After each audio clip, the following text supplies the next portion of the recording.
Hi டிகே மேம்ஸ், welcome back to the channel. எல்லாம் எப்படி இருக்கீங்க? நல்லா இருக்கீங்கன்னு நினைக்கிறேன். பக்கம் நம்ம இன்றைக்கி எங்கே வந்திருக்கோம் அப்படின்னு பார்த்தீங்கன்னா, நிறைய பேருக்கு தெரியாத கோவிலே இல்லை இந்த இடத்துல. புதுப்பாக்கம் ஆஞ்சநேயர் கோயில் நிறைய பேருக்கு தெரியும். ஸோ வாங்க நம்ம ஆஞ்சநேயர் பகவான் எப்படி இருக்காருன்றத பார்க்கலாம். ஸோ இதுதான் என்ட்ரன்ஸு.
நம்ம இன்றைக்கி எங்கே வந்திருக்கோம் அப்படின்னு பார்த்தீங்கன்னா, ஸ்ரீ வீரராக ஆஞ்சநேயர் கோயில் புதுப்பாக்கத்துக்கு தான் வந்திருக்கோம்.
வந்தாச்சு.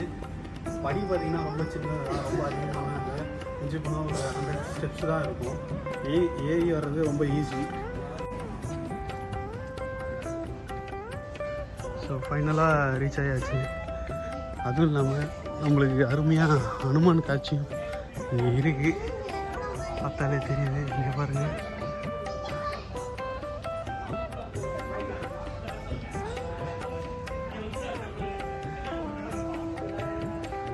கார்த்திக் பட்டாச்சாரியார், அர்ச்சகர், புதுப்பாக்கம் ஸ்ரீ வீர ஆஞ்சநேயர் சுவாமி திருக்கோயில்.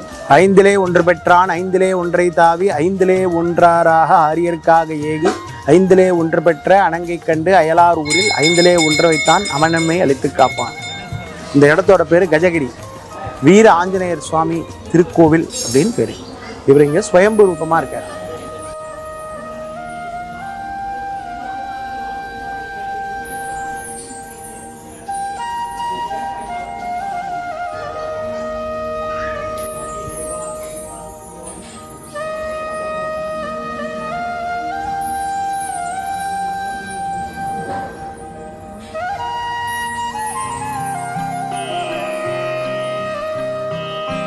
ராமாயண காலத்தில் ராமருக்கும் ராவணனுக்கும் யுத்தம் நடந்த சமயத்தில் ராவணனோட குமாரன் இந்திரஜித் லக்ஷ்மணர் மேலே நாகாஸ்திரம் எய்த சமயம் லக்ஷ்மணர் மூச்சடைச்சு கீழே விழுந்துடுறார். அப்போ ஜாம்பவானுடைய ஆலோசனைப்படி ஆஞ்சநேயர் சஞ்சீவி மூலிகை எடுத்துன்னு வந்தாருன்றது எல்லாருக்கும் தெரியும். அப்படி அவர் போகிற சமயம் இந்த பர்வதம் கஜகிரின்னு பேர். இதில் அவர் பாதத்தை வச்சு சூரிய நமஸ்காரம் பண்ணதாக ஐதீகம். இப்போ அந்த இடத்த தான் நீங்கள் பார்த்துட்டு இருக்கீங்க. வீர ஆஞ்சநேயர் சுவாமி இங்கே வந்து 9ஆம் நூற்றாண்டில் பல்லவர்களுடைய காலத்தில் ஆலயம் கட்டுறதுக்காக பூகர்ஷனம், அதாவது பூமியை தோண்டும் போது பாறையில் சுயம்புவா ஆஞ்சநேயர் சுவாமி வெளிப்பட்டதாக ஐதீகம். அதே சுவாமி விக்கிரகத்தை இந்த இடத்துல பிரதிஷ்டை பண்ணி ஆராதனங்கள் நடந்துட்டு இருந்தது. 16ஆம் நூற்றாண்டில் 17ஆம் நூற்றாண்டு வாக்கில் முஸ்லீம் படையெடுப்பில் கோவில் சிதிலமடைஞ்சு வியாசராஜர் அப்படிங்கிறவரால் புனர் பிரதிஷ்டை செய்யப்பட்ட வீர ஆஞ்சநேயர் சுவாமி. இவருடைய முகம் வடக்கே இமயத்தை நோக்கி இருக்கு, உடம்பு கிழக்கே கடலை பார்த்த மாதிரி இருக்காரு. ஒரு கையால பக்தர்களுக்கு ஆசீர்வாதம், ஒரு கை கடிக ஹஸ்தம் அதாவது இடுப்புல வச்சுட்டு இருக்காரு. இவருடைய நாபியிலிருந்து கமலம், தலைக்கு மேல வால்ல மணி. இந்த வால்ல மணிங்கிறது பார்த்தீங்கன்னாக்கா வியாசராஜராஜால பிரதிஷ்டை பண்ணப்பட்ட ஆஞ்சநேயருக்கு இருக்கும்னு சொல்றாங்க. இவருக்கு அது இயற்கையாகவே இருக்கு. இங்கே மணி கட்டி வேண்டிக்கிற பிரார்த்தனை இருக்கு. இப்போ பார்த்தீங்கன்னாக்கா சுவாமிகிட்ட வந்து பூஜை பண்ணி அர்ச்சனை பண்ணிட்டு கோவிலை வளம் வந்துட்டு இந்த மணியை வந்து சுவாமிக்கு எதிர்க்க இருக்கக்கூடிய இடத்துல கட்டிட்டு பிரார்த்தனை பண்ணிட்டு 7 வாரம் தொடர்ந்து தீபம் போட்டோம்னா மனசில் நினைச்ச காரியங்கள் நல்லபடியாக நடக்கும் அப்படிங்கிறது ஐதீகம். அதே மாதிரி பார்த்தீங்கன்னாக்கா இவருடைய பாதங்கள் முன்னொரு பாதம் பின்னொரு பாதங்கள் நடந்த மாதிரியா இருக்கு. இவர் வந்து சுயம்பு ஆஞ்சநேயர். இவருடைய நித்திய அபிஷேகங்கள் அப்படின்னு சொல்லி பார்த்தீங்கன்னா அமாவாசை, பௌர்ணமி, மூல நட்சத்திரம், புனர்பூசம், சனிக்கிழமை இதெல்லாம் இங்கே வந்து ரொம்ப விசேஷமான நாட்களாக கருதப்படுது. வருஷத்தில் ஹனுமன் ஜெயந்தி, ஸ்ரீராம நவமி, அதே மாதிரி பார்த்தீங்கன்னா வருஷவர்தனம், அதே மாதிரி கும்பாபிஷேகம் பண்ணப்பட்ட வருஷாபிஷேகம்னு சொல்கிற கும்பாபிஷேகம் பண்ணுற நாள் இதெல்லாம் இந்த கோவிலில் ரொம்ப விசேஷமாக சொல்லப்படுறது.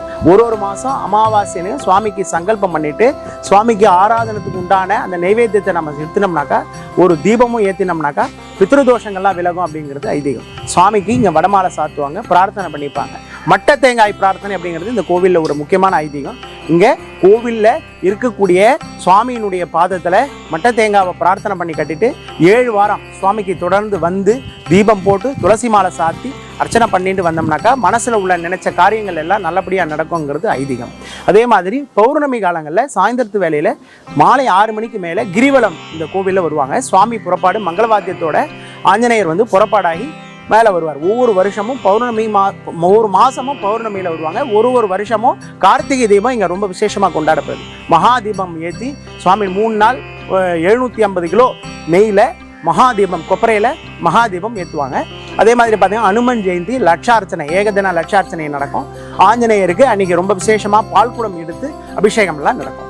ஒரு வருஷப்பிறப்பு அன்றைக்கும் சுவாமிக்கு விசேஷமாக அபிஷேகம் பண்ணி மகா அன்னதானம், அதாவது அன்றைக்கி நாள் முழுக்க கிட்டத்தட்ட ஒரு 5000-6000 பேருக்கு மேலே வரக்கூடிய பக்தர்கள் எல்லாருக்குமே அன்றைக்கி மகா அன்னதானம் பண்ணுவாங்க.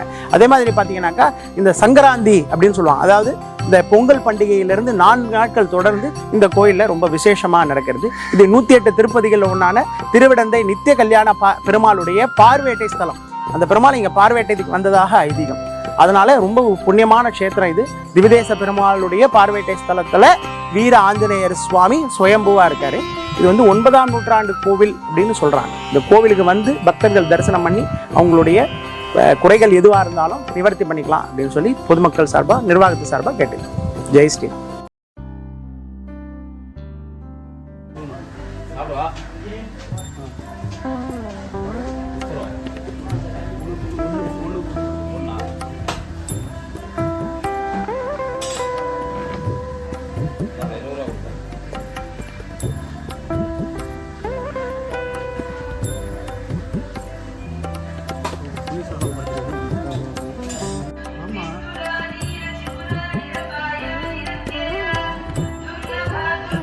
படி சின்னது தான், 100 படி தான் இருக்கும்.